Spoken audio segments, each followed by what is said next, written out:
Yesus mau datang. Ada. Bait Allah di Yerusalem didirikan. Dah siap-siap dah. Berarti Tuhan mau datang.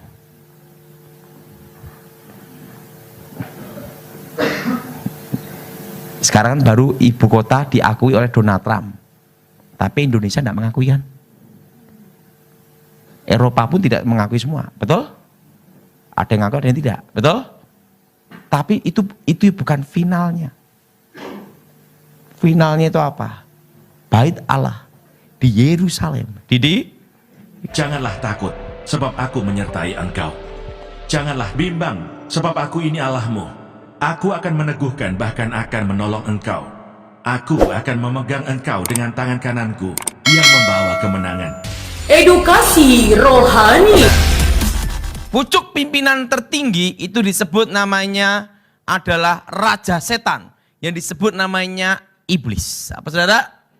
Nah, ngomong sama sebelahnya, jangan jadi iblis. Nah, jadi yang namanya iblis itu adalah Lucifer. Apa saudara? Nah, kalau di Alkitab namanya rajanya para setan. Rajanya apa? Lucifer. Nah, dan tulisannya ular naga tua, Satan, ular naga tua. Itu adalah satu oknum. Jadi Lucifer itu ada satu oknum. Yang mengusir setan jangan keliru. Iblis keluar.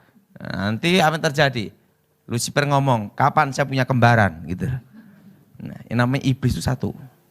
Namanya Lucifer itu satu oknum. Nah, di bawah Lucifer itu ada namanya penguasa. Apa saudara? Nah, penguasa itu setingkat jenderal. Setiap negara di dunia ini itu ada jenderal-jenderal setan. Nah, kayak di Indonesia itu ada jenderalnya. Nah, jenderal setan di Indonesia namanya Nyai Roro Kidul. Apa saudara? Itu letaknya di pantai Laut Selatan. Nah nanti jenderal setan yang ada di Singapura beda lagi. Nah, jenderal setan ini kebanyakan namanya itu karena diambil dari mitos masyarakat. Karena disembah dan dipuja dan ditakuti. Akhirnya setan gunakan itu menjadi apa? Nah, kalau di Indonesia itu pusatnya di pantai Laut Selatan. Jelas? Di pantai apa saudara? Laut Selatan. Nah, jenderal setan Amerika beda lagi. Ini namanya penguasa. Apa saudara? Penguasa. Nah, ini setingkat jenderal. Nah, yang ketiga yaitu namanya penghulu. Apa saudara? Apa? Nah, penghulu ini setan yang tingkatnya adalah setingkat gubernur. Setingkat apa? Setingkat apa? Namanya penghulu. Nah, setelah itu pemerintahan. Ini sekelas bupati. Nah, tingkat yang paling bawah itu yang kelima. Yaitu roh-roh jahat. Nah, Pak, kalau setan yang nunggu di rumah, itu pangkatnya apa? Itu pangkat yang paling bawah. Kopral maupun balok amirah. Nah, Kopda, Koptu, jelas? Jelas? Ya, jadi itu tingkatan paling bawah itu adalah roh-roh jahat. Nah, roh-roh jahat ini yang disebut namanya jin. Nah, ada satu anggapan yang salah bahwa dikira orang yang mati bunuh diri, mati kecelakaan, mati dibunuh, nanti rohnya gentayangan jadi setan. Di film, di sinetron, di mana-mana. Nah, kepercayaan itu dimunculkan ada di masyarakat. Betul? Betul? Oh, nanti ada orang kecelakaan, dor mati. Wah, darahnya dikasih jeruk nipis. Nanti jerit, biong tulung gitu ya. Setan minta toh. Nah, Yang disebut roh setan, penguasa kegelapan, roh-roh jahat, itu adalah sepertiga malaikat yang jatuh di dalam dosa. Nah, sepertiga malaikat ini pemimpinnya adalah Lucifer. Jadi yang disebut setan, jin, roh-roh jahat, jin sama setan sama enggak Pak? Sama. Jelas? Jelas? Nah, kalau Beelzebul itu kan penghulu. Nah, jadi pangkatnya lebih tinggi. Nah, yang paling bawah, jadi orang itu berpikir kalau orang mati kecelakaan, bunuh diri, rohnya gentengan jadi setan. Itu anggapan yang salah. Yang disebut setan itu adalah sepertiga malaikat yang jatuh dalam dosa. Dan itu ada pangkatnya dari atas sampai ke bawah. Jelas? Jelas? Nah, jadi saudara jangan berpikir bahwa orang mati rohnya penasaran jadi apa? Setan. Tidak. Kalau kita mati dalam Tuhan, detik itu juga kita ada di Firdaus. Untuk menunggu hari pembagian mahkota memerintah bersama Tuhan. Amin. Nah, yang tidak dalam Tuhan, yang mati bunuh diri, itu langsung ke dunia orang mati. Namanya dunia arwah. Hades. Untuk menunggu apa? Hari untuk dihakimi. Terpisah di antara orang hidup dan orang mati. Jadi yang di arwah itu tidak bisa komunikasi dengan orang hidup. Nah, yang jadi pertanyaan, apa cara setan untuk menyesatkan dan menghancurkan manusia? Strategi setan yang pertama yaitu adalah komunikasi. Apa saudara? Apa saudara? Setan itu berusaha komunikasi dengan manusia. Makanya ingat, waktu Adam dan Hawa di Firdaus, setan berusaha untuk apa? Komunikasi. Masuk melalui siapa? Ular. Itu kalau Adam Hawa itu orang Manado, enggak mungkin jatuh. Ularnya digoreng, betul? Betul? Ingat, strategi setan yang pertama yaitu namanya komunikasi. Nah, komunikasi setan itu ada berbagai hal. Nah, ini yang hari ini malam ini kita bahas. Komunikasi setan itu ada berbagai hal. Yang pertama, komunikasi yang pertama lewat namanya mimpi. Lewat apa? Nah, orang kalau minta nomor SDSB buntut zaman dulu ke kuburan untuk apa? Supaya mimpi, ketemu setannya. Betul? Yang ketawa-ketawa ngalami. Zaman SDSB jarang ada yang demo loh malahan. Zaman sekarang aja banyak demo. Waktu zamannya Pak Harto SDSB jarang ada demo. Kenapa? Yang demo males. Karena apa? Cari nomor di kuburan, betul? Sama nunggu nomor keluarnya berapa, kayak gitu. Itu apa yang terjadi? Kuburan pun rame, dukun juga rame, betul? Betul? Ingat, sekarang kuburan betul-betul sepi ya. Tapi zaman SDSB kuburan rame, betul? Nah, ingat, setan itu selalu ingin komunikasi dengan manusia. Yang pertama adalah lewat mimpi. Ada mimpi dari Tuhan, ada mimpi dari setan, ada juga mimpi dari diri kita. Pak, kalau saya mimpi kadang lupa, kadang ingat, mimpi lagi, lupa lagi, ingat lagi. Itu mimpi apa Pak? Tanda kecapean. Nah, kalau mimpi dari Tuhan itu tidak bisa lupa. Itu sesuai firman Tuhan, ya dan amin. Nah, komunikasi yang pertama setan adalah lewat apa? Makanya kalau saudara mimpi, uji dulu itu dari Tuhan atau bukan. Kalau yang dari setan itu selalu berhubungan arwah orang mati, mitos dan legenda. Nah, lewat apa saudara? Mimpi. Nah, Setelah itu komunikasi yang kedua, yang pertama ini komunikasi, bab kedua yaitu apa? Saudara? Yang kedua adalah ingat melalui apa? Melalui namanya musik. Apa saudara? Musik. Musik itu bisa dipakai Tuhan, juga bisa dipakai setan. Dan disitulah setan memberikan pesan-pesannya. Yaitu apa? Komunikasi. Tapi ingat, kalau kita ingin dekat dengan Tuhan, itu juga dengan pujian penyembahan. Allah bertahta di atasmu. Nah, setan juga punya komunikasi melalui musik. Pesan-pesannya, makanya kalau orang suka musik rock mental dunia, ada pesan-pesannya itu, ada pesan setan. Orang yang dengar musik itu bisa kerasukan. Jelas? Jelas? Jelas? Nah, melalui saudaramu musik. Nah, setelah musik apa lagi? Ada lagi. Setelah musik, komunikasi, yaitu melalui apa? Ingat, selain musik ada lagi. Melalui kutukan titisan.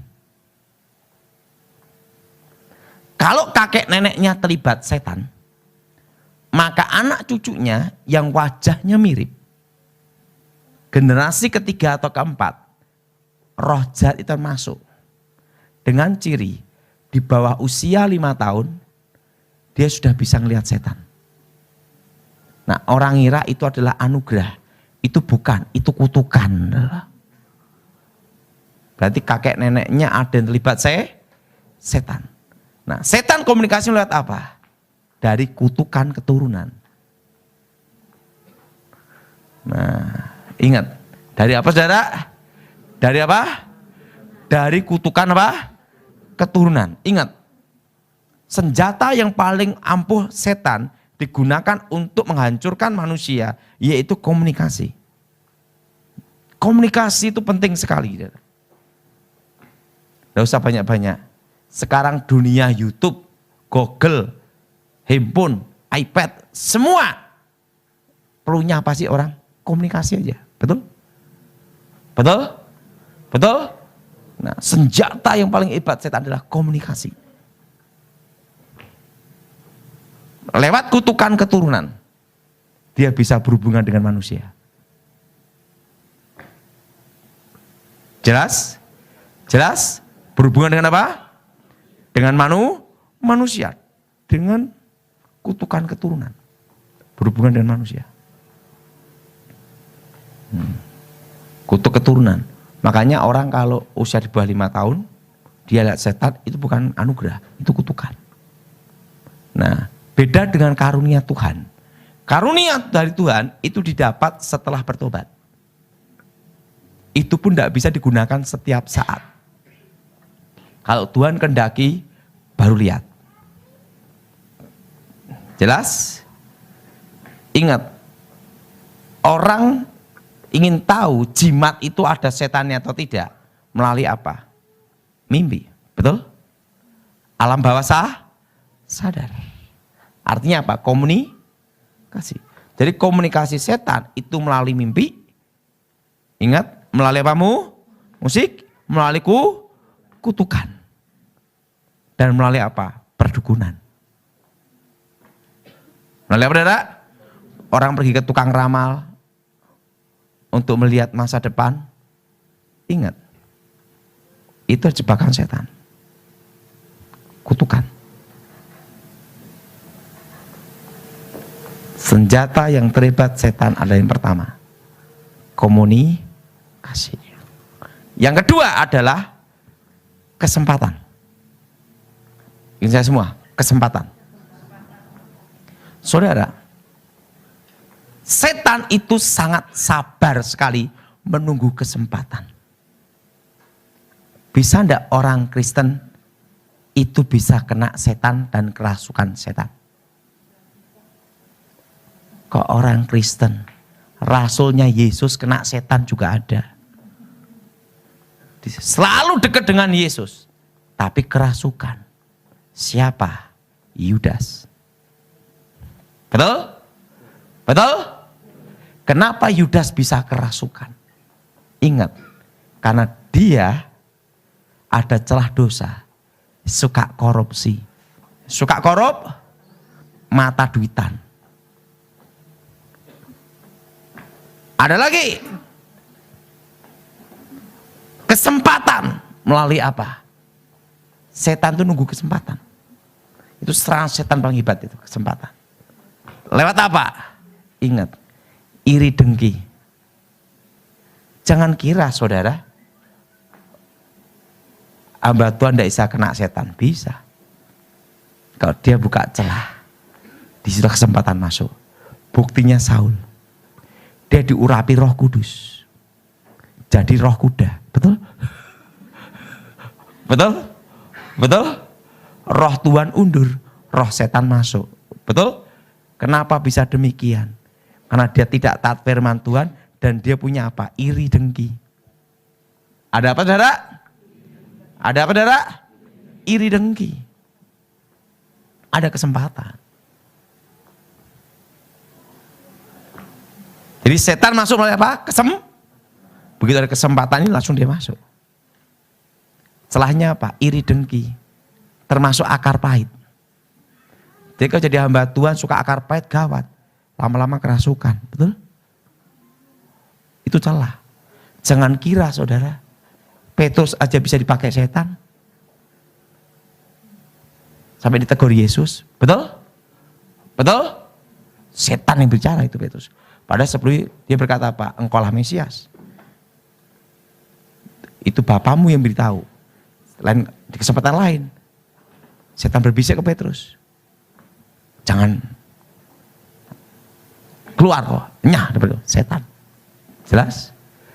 Ingat, kok kelasnya Petrus? Yesus ada coba yuk. Betul? Betul? 3 kali. Pertama, ingat. Yang hebat dalam dirinya setan itu apa? Dia tidak pernah menyerah. Untuk apa? Menghancurkan manusia. Kan tidak ada setan putus asa, betul? Betul? Betul?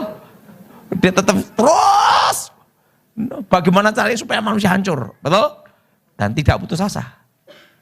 Nah, kita orang Kristen harus belajar, jangan putus asa juga. Ingat, kedua, Yesus aja dicobai. Setelah gagal, dia apa? Menunggu kesempatan. Jadi saudara jangan berpikir, kalau saudara orang Kristen tidak bisa kena setan. Bisa. Kalau ada celah. Ingat, perjinahan Simson. Betul? Betul? Roh Tuhan undur, setan masuk. Sebenarnya itu bukan, intinya bukan rambutnya, tapi antara hubungan antara Allah dan manusia. Jelas? Maka Alkitab berkata apa? Lawanlah iblis. Ingat, senjata terhebat apa? Komuni. Yang kedua apa? Kesempatan. Ingat, godaan paling besar seorang laki-laki itu pada waktu dia kaya.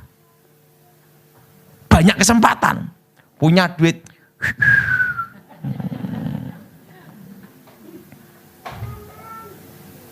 Jarang orang miskin jatuh dalam dosa.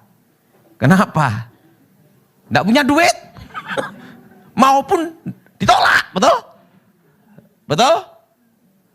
Coba, walaupun model seperti ini, engkong-engkong, kepala botak, tapi pegangannya dolar.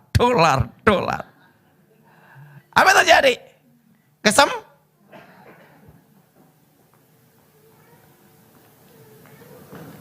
Ingat saudara, laki-laki ujian yang paling berat itu pada waktu diberkati.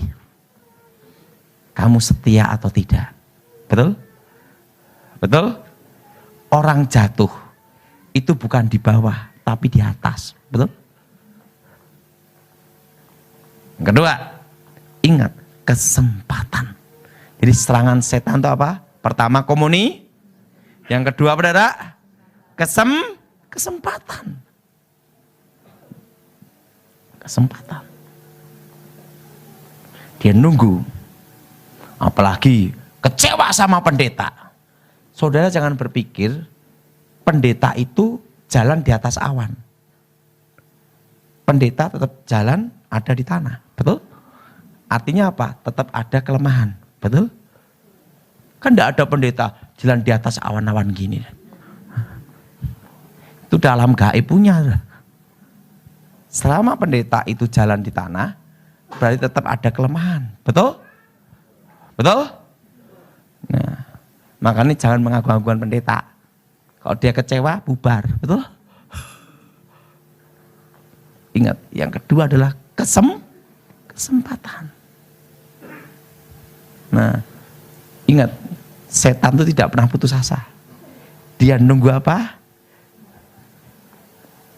Ingat, kesempatan setan hilang pada waktu apa? Ingat, kedatangan Yesus. Semua memerintah bersama Tuhan. Dia udah kalah, dibuang ke neraka. Betul? Tapi selama belum ada namanya itu peperangan terbesar itu, di dunia ini dia perang terus. Betul?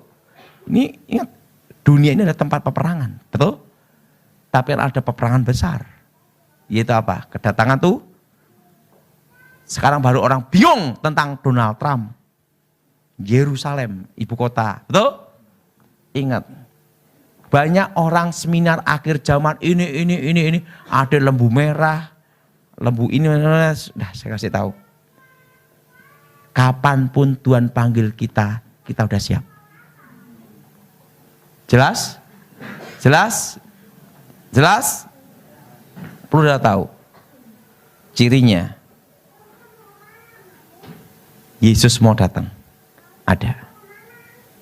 Bait Allah di Yerusalem didirikan. Dah siap-siap dah. Berarti Tuhan mau datang.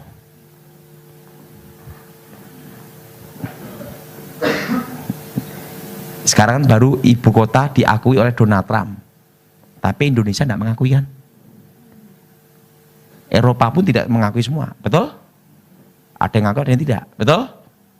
Tapi itu bukan finalnya. Finalnya itu apa? Bait Allah di Yerusalem. Tidak usah ngurusin lembu. Lembu di semir juga bisa. Betul? Tapi itu ciri kedatangan Tuhan mau datang itu. Tapi kita orang percaya kapanpun Tuhan mau panggil kita udah siap. Ingat, orang Kristen bisa kena setan enggak? Bisa. Nah, jelas? Jelas? Nah, yang ketiga, senjata setan yang ketiga yaitu apa? Godaan. Apa saudara? Apa saudara? Godaan. Yang ketiga adalah godaan. Senjata setan yang ketiga adalah godaan. Waktu ada masalah, berutang, debt collector datang. Ada godaan. Di sana ada dukun hebat untuk mengatasi masalahmu. Lebih jos, lebih cepat. Kamu ngundang Tuhan susah, ngundang setan lebih cepat. Kan gitu dah.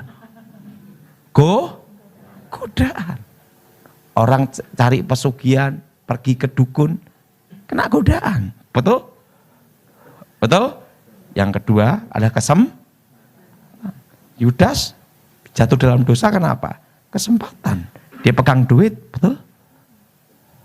Saul jatuh dalam dosa kenapa? Dia jadi raja. Dia berkuasa. Ada yang nyaingin dia, habisin. Artinya apa? Dia ada kesempatan. Betul? Betul? Nah.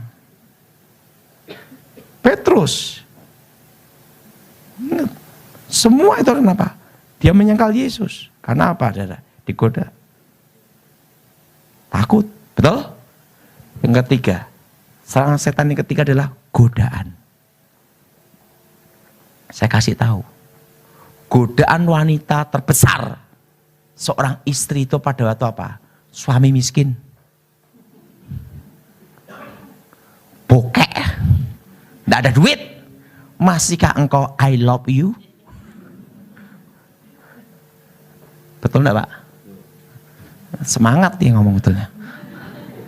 Godaan yang paling berat seorang wanita rumah tangga itu pada waktu suami jatuh, enggak ada duit.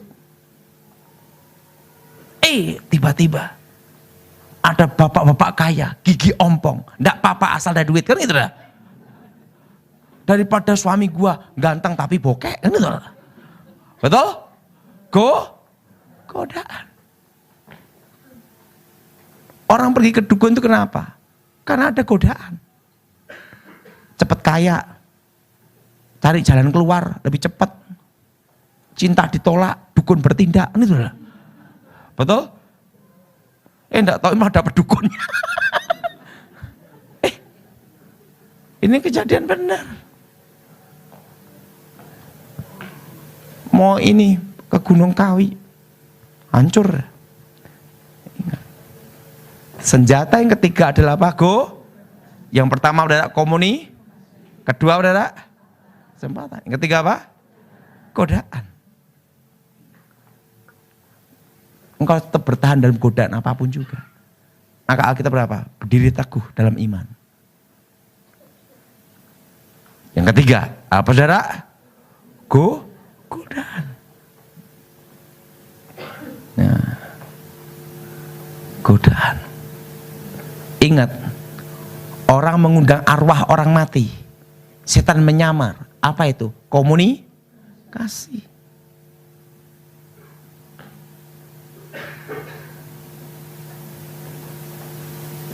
Orang kecewa, akar pahit. Ada penyebab.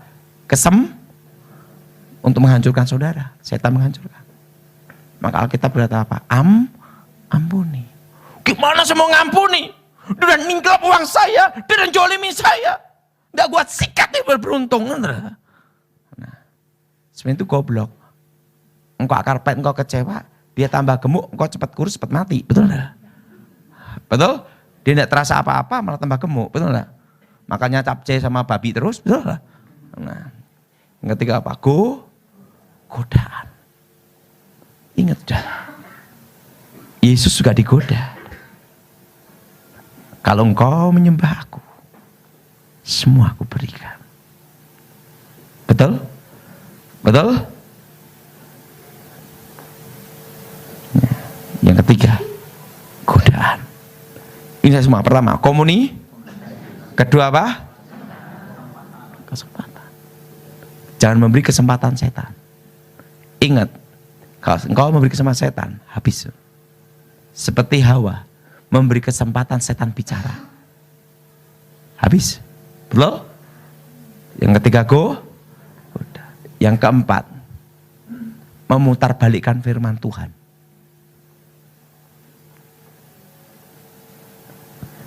Saya kasih tahu, belajar teologi itu bagus supaya seimbang, tidak tersesat. Tapi kalau terlalu logika dan tidak percaya mujizat, akhirnya bukan teologi tapi tololgia. Betul? Kalau saudara belajar Alkitab, sekolah firman Tuhan, itu untuk menguatkan iman, meneguhkan supaya imbang. Kalau pengalaman terus tanpa ada doktrin dasar firman Tuhan, bisa tersesat. Ngomong ngaco, betul? Nah, adanya doktrin, ada dasar, itu supaya tidak terombang-ambing. Betul? Tapi jangan setelah belajar malah bingung, betul? Alkitab itu bukan diperdebatkan, tapi dipercayai. Dan bertindak, itulah iman. Kalau hanya percaya tidak bertindak, artinya belum beriman. Betul? Kalau beriman itu percaya dan bertindak. Ingat saudara, engkau tidak bisa mengusir setan dengan cara berdebat. Pakai ayat apapun. Karena setan itu ada sebelum manusia ada. Dia lebih hafal daripada pendeta, profesor, kaburator, botak, bocor. Jelas? Jadi ingat. Senjata yang keempat adalah apa? Memutar firman Tuhan. Makanya saya itu kalau diajak orang berdebat tidak mau. Karena tidak ada orang bertobat karena berdebat. Orang itu bertobat karena zaman Roh Kudus. Siapa yang setuju angkat tangan? Nah, ini senjata ini ada 4 ini. Godaan, komunikasi. Jadi komunikasi setan melalui apa? Mimpi, musik, dukun, berbagai macam. Ingat, orang Kristen bisa kerasukan kalau dia memberi kesempatan setan. Makanya saudara tidak boleh memberi kesempatan setan untuk menghancurkan hidup saudara dan rumah tangga saudara. Amin? Amin? Nah, Pak, bagaimana menghadapi titisan, kutuk keturunan? Ingat, setan itu selalu akan memancing supaya apa? Komunikasi. Kelemahan setan itu satu sebenarnya. Pada waktu diajak komunikasi, jangan mau. Jangan hiraukan. Saudara punya anak. Papi minta ini. Diturutin terus. Lama-lama minta terus. Betul? Tapi dia minta ini. Minta ini. Didiemin aja. Sebulan, 2 bulan. Diam sendiri. Betul enggak? Betul? Betul? Nah, pada waktu setan mau mengajak komunikasi, jangan hiraukan. Itu kelemahannya. Kalau saudara ada garis keturunan kakek nenek yang terlibat setan dan masuk ke generasi, dan setan yang masuk itu selalu ingin komunikasi, bisa melalui suara, melalui bayangan, melalui lain-lainnya. Jangan hiraukan. Ini 4 senjata setan. Yang kelima ada lagi. Apa saudara? Mulai apa? Dukun atau mantra. Kalau dukun mantra lebih mudah. Kita tolak, kita usir dalam nama Yesus, setan keluar. Yang paling susah itu apa? Kesempatan. Godaan. Betul? Betul? Betul? Nah, ada yang bertanya sama saya, Pak, kenapa Pak Daud berkata bahwa pusat kegelapan di Indonesia itu ada di Jawa Tengah, tepatnya ada di kota Solo. Bukannya karena saya Solo. Tak beritahu, semua yang berhubungan dengan okultisme itu selalu berhubungan yang namanya sejarah. Dari sejarah itulah timbullah mitos dan legenda. Jelas? Kerajaan yang terbesar di Indonesia, bahkan wilayahnya melebihi Indonesia, itu mana? Mana? Apa saudara? Majapahit. Dengan patihnya namanya Gajah Mada. Ingat, di Bandung tidak ada jalan Gajah Mada, betul? Betul? Di Bandung ada tidak gajah itu? Tidak ada. Kenapa? Karena Prabu Siliwangi dicurangi Gajah Mada. Waktu perang Bubat, betul? Betul? Gajah Mada mau ngalahkan Siliwangi susah. Karena Siliwangi sakti. Sama Gajah Mada diakali. Bahwa anaknya Siliwangi akan dinikahkan dengan Raja Majapahit, ayam buruk. Kenapa Gajah Mada punya taktik licik seperti itu? Karena dia ini juga ingin cepat-cepat mengakhiri sumpahnya. Karena ada satu kerajaan yang belum bisa ditaklukkan, yaitu Pajajaran. Dalam sejarah. Padahal Gajah Mada berkata apa? Bersumpah, aku tidak akan menikmati kenikmatan dunia. Palapa, sumpah pala, sebelum menyatukan Nusantara. Udah puluhan tahun, ya pasti ingin menikmati juga dong, betul nggak? Tapi selama Raja Siliwangi belum ditaklukkan, dia tidak boleh melanggar sumpahnya, betul? Makanya diakalin. Kan perbuatan noda Gajah Mada adalah dia tidak satria menghadapi Siliwangi, betul? Dia menjebak di Tuban sehingga perang bubat, betul? Nah, kerajaan terbesar di Nusantara apa saudara? Majapahit. Pusaka-pusaka Majapahit semua dulunya ada di Jawa Timur. Pusaka Gajah Mada, pusaka buatan Empu Supo, pokoknya keris-keris yang ibadah, yang mantra-mantra, jimat apapun, kekuatan mistiknya itu ada di istana kerajaan Majapahit. Kerajaan apa saudara? Majapahit. Karena perang saudara, perang Paragrek, Majapahit menjadi negara kecil.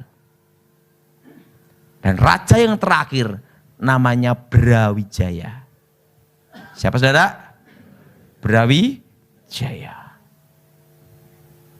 Demak, waktu itu berdirilah kerajaan Demak dengan Raden Patah, didukung oleh Wali Songo.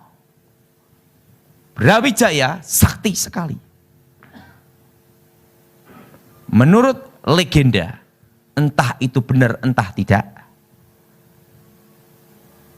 bahwa Raden Patah itu masih anaknya Brawijaya. Itu menurut legenda, entah benar entah tidak. Dan apa yang terjadi? Pada waktu mau diserang Demak, Brawijaya yang terakhir dia sakti. Dia tidak mau ribut atau perang dengan anaknya sendiri.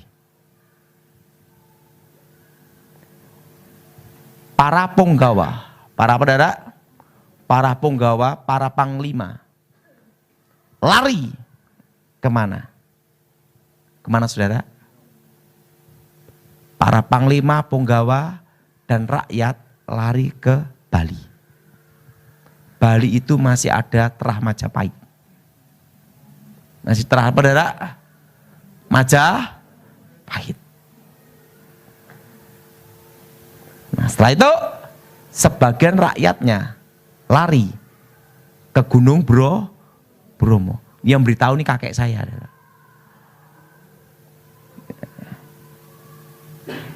Lari kemana saudara? Gunung.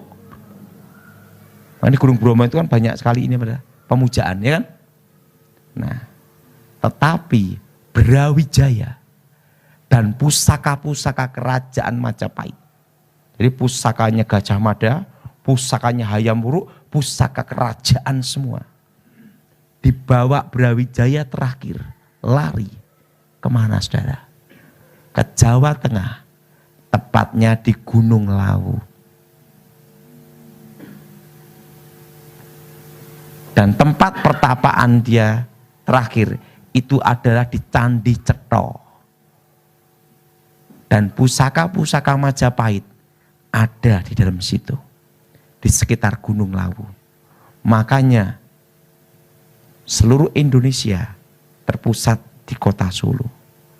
Karena pusaka kerajaan Majapahit ada di sekitar Gunung Lawu. Coba, demonstrasi anti Cina pertama kali muncul di mana? Solo. Betul? Betul? Baru merebak. Demonstrasi mahasiswa yang bikin Soeharto jatuh dimulai dari mana? Solo. Solo itu porosnya Indonesia. Kalau Solo meledak, semua meledak. Coba perhatiin. Soekarno masih ada terah apa? Bali. Betul? Betul? Betul? Betul? Makanya kan Megawati sering ke Bali. Betul? Pak Harto orang mana? Wonogiri. Peraci. Sekitar dekat kota Solo. Yang ketiga, SBY mana? Pacitan, dekat dengan kota Solo. Walaupun timur tapi dekat kota Solo.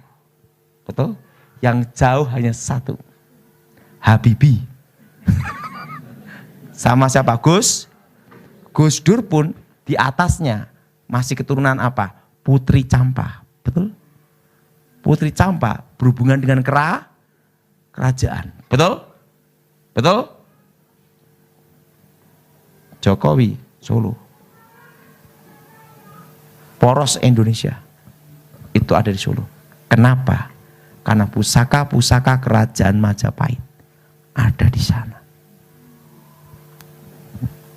Jadi sebenarnya doa peperangan, kalau perang melawan iblis, setan, ingat, kalau jenderalnya itu ada di pantai laut selatan, tapi kekuatan mistiknya terkumpul di situ.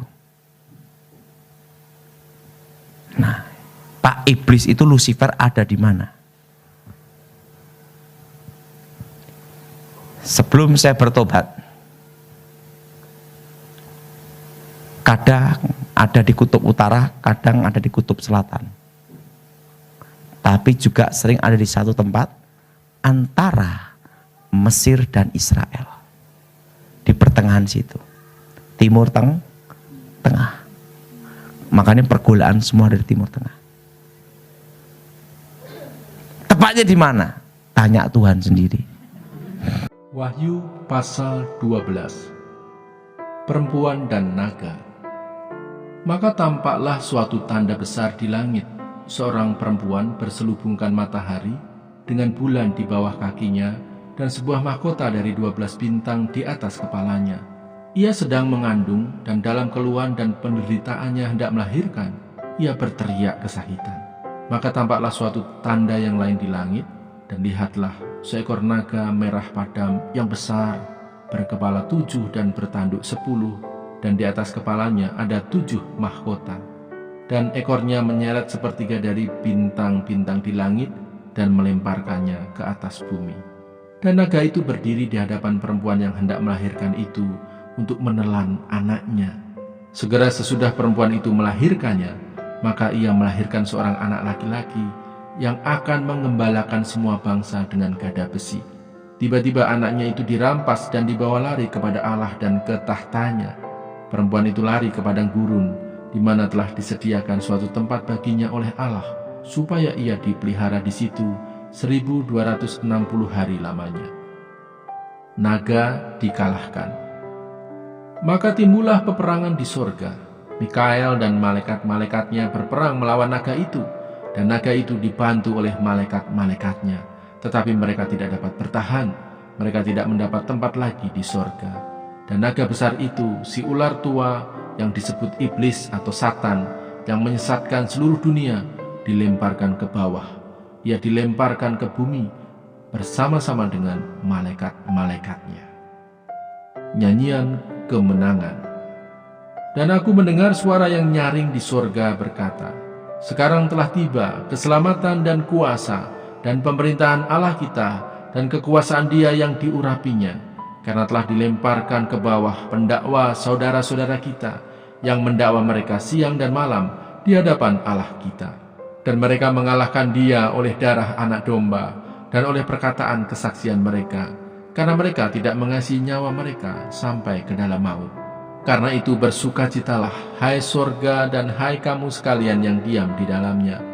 Celakalah kamu, hai bumi dan laut, karena iblis telah turun kepadamu dalam geramnya yang dahsyat, karena ia tahu bahwa waktunya sudah singkat.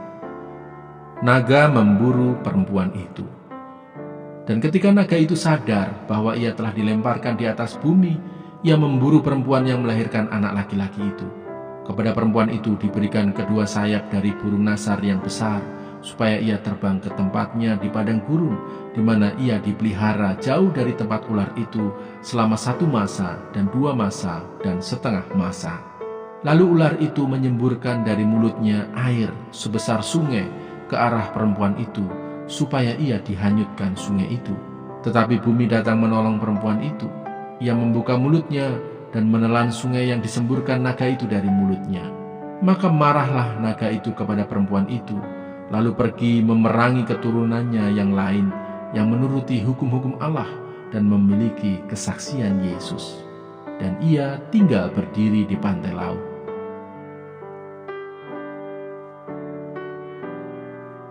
Wahyu pasal 13.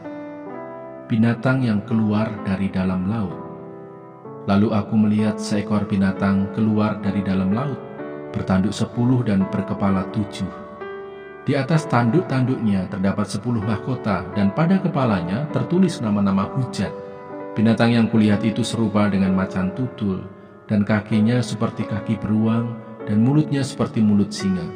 Dan naga itu memberikan kepadanya kekuatannya dan tahtanya dan kekuasaannya yang besar. Maka tampaklah kepadaku satu dari kepala-kepalanya seperti kena luka yang membahayakan hidupnya, tetapi luka yang membahayakan hidupnya itu sembuh. Seluruh dunia heran, lalu mengikut binatang itu. Dan mereka menyembah naga itu, karena ia memberikan kekuasaan kepada binatang itu. Dan mereka menyembah binatang itu sambil berkata, "Siapakah yang sama seperti binatang ini, dan siapakah yang dapat berperang melawan dia?" Dan kepada binatang itu diberikan mulut yang penuh kesombongan dan hujat. Kepadanya diberikan juga kuasa untuk melakukannya 42 bulan lamanya. Lalu ia membuka mulutnya untuk menghujat Allah, menghujat namanya dan kemah kediamannya dan semua mereka yang diam di sorga. Dan ia diperkenankan untuk berperang melawan orang-orang kudus dan untuk mengalahkan mereka. Dan kepadanya diberikan kuasa atas setiap suku dan umat dan bahasa dan bangsa. Dan semua orang yang diam di atas bumi akan menyembahnya, yaitu setiap orang yang namanya tidak tertulis sejak dunia dijadikan di dalam kitab kehidupan dari Anak Domba yang telah disembelih. Barang siapa bertelinga, hendaklah ia mendengar. Barang siapa ditentukan untuk ditawan, ia akan ditawan. Barang siapa ditentukan untuk dibunuh dengan pedang, ia harus dibunuh dengan pedang. Yang penting di sini ialah ketabahan dan iman orang-orang kudus. Binatang yang keluar dari dalam bumi. Dan aku melihat seekor binatang lain keluar dari dalam bumi dan bertanduk 2 sama seperti anak domba, dan ia berbicara seperti seekor naga. Dan seluruh kuasa binatang yang pertama itu dijalankannya di depan matanya. Ia menyebabkan seluruh bumi dan semua penghuninya menyembah binatang pertama yang luka parahnya telah sembuh. Dan ia mengadakan tanda-tanda yang dahsyat. Bahkan ia menurunkan api dari langit ke bumi di depan mata semua orang. Ia menyesatkan mereka yang diam di bumi dengan tanda-tanda yang telah diberikan kepadanya untuk dilakukannya di depan mata binatang itu. Dan ia menyuruh mereka yang diam di bumi supaya mereka mendirikan patung untuk menghormati binatang yang luka oleh pedang, namun yang tetap hidup itu. Dan kepadanya diberikan kuasa untuk memberikan nyawa kepada patung binatang itu, sehingga patung binatang itu berbicara juga dan bertindak begitu rupa, sehingga semua orang yang tidak menyembah patung binatang itu dibunuh. Dan ia menyebabkan sehingga kepada semua orang, kecil atau besar, kaya atau miskin, merdeka atau hamba, diberi tanda pada tangan kanannya atau pada dahinya, dan tidak seorang pun yang dapat membeli atau menjual selain daripada mereka yang memakai tanda itu, yaitu nama binatang itu atau bilangan namanya. Yang penting di sini ialah hikmat. Barang siapa yang bijaksana, baiklah ia menghitung bilangan binatang itu, karena bilangan itu adalah bilangan seorang manusia, dan bilangannya ialah 666.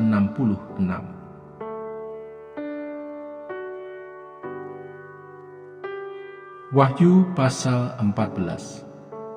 Anak domba dan pengikutnya yang ditebusnya. Dan aku melihat, sesungguhnya anak domba berdiri di bukit Sion, dan bersama-sama dengan dia 144.000 orang, dan di dahi mereka tertulis namanya dan nama Bapanya. Dan aku mendengar suatu suara dari langit, bagaikan desau air bah, dan bagaikan deru guruh yang dahsyat. Dan suara yang kudengar itu seperti bunyi pemain-pemain kecapi yang memetik kecapinya. Mereka menyanyikan suatu nyanyian baru di hadapan tahta dan di depan keempat makhluk dan tua-tua itu. Dan tidak seorang pun yang dapat mempelajari nyanyian itu selain daripada 144.000 orang yang telah ditebus dari bumi itu. Mereka adalah orang-orang yang tidak mencemarkan dirinya dengan perempuan-perempuan, karena mereka murni sama seperti perawan. Mereka adalah orang-orang yang mengikuti anak domba itu kemana saja ia pergi. Mereka ditebus dari antara manusia sebagai korban-korban sulung bagi Allah dan bagi anak domba itu. Dan di dalam mulut mereka tidak terdapat dusta. Mereka tidak bercela. Pemberitahuan tentang penghakiman. Dan aku melihat seorang malaikat lain terbang di tengah-tengah langit, dan padanya ada Injil yang kekal untuk diberitakannya kepada mereka yang diam di atas bumi, dan kepada semua bangsa dan suku dan bahasa dan kaum. Dan ia berseru dengan suara nyaring, "Takutlah akan Allah, dan muliakanlah Dia, karena telah tiba saat penghakimannya, dan sembahlah Dia, yang telah menjadikan langit dan bumi dan laut dan semua mata air." Dan seorang malaikat lain, malaikat kedua, menyusul dia dan berkata, sudah rubuh Babel, kota besar itu, yang telah memabukkan segala bangsa dengan anggur hawa nafsu cabulnya." Dan seorang malaikat lain, malaikat ketiga, menyusul mereka dan berkata dengan suara nyaring, "Jikalau seorang menyembah binatang dan patungnya itu, dan menerima tanda pada dahinya atau pada tangannya, maka ia akan minum dari anggur murka Allah yang disediakan tanpa campuran dalam cawan murkanya, dan ia akan disiksa dengan api dan belerang di depan mata malaikat-malaikat kudus dan di depan mata Anak Domba. Maka asap api yang menyiksa mereka itu naik ke atas sampai selama-lamanya, dan siang malam mereka tidak henti-hentinya disiksa, yaitu mereka yang menyembah binatang serta patungnya itu, dan barang siapa yang telah menerima tanda namanya. Yang penting di sini ialah ketekunan orang-orang kudus yang menuruti perintah Allah dan iman kepada Yesus. Dan aku mendengar suara dari sorga berkata, "Tuliskan, berbahagialah orang-orang mati yang mati dalam Tuhan sejak sekarang ini.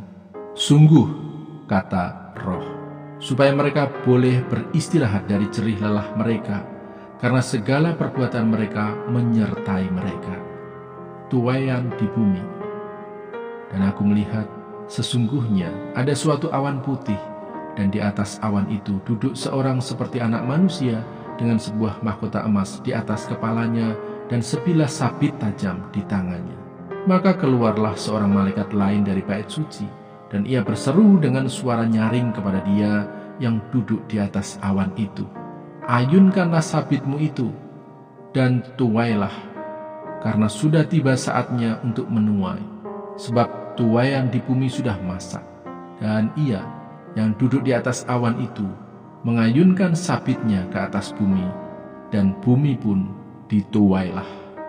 Dan seorang malaikat lain keluar dari bait suci yang di sorga, juga padanya ada sebilah sabit tajam.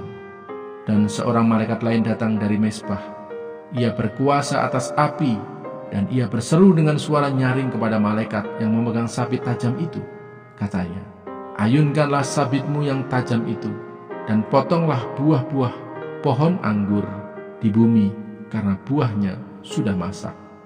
Lalu malaikat itu mengayunkan sabitnya ke atas bumi, dan memotong buah pohon anggur di bumi, dan melemparkannya ke dalam kilangan besar, yaitu murka Allah. Dan buah-buah anggur itu dikilang di luar kota, dan dari kilangan itu mengalir darah. Tingginya sampai ke kekang kuda, dan jauhnya 200 mil.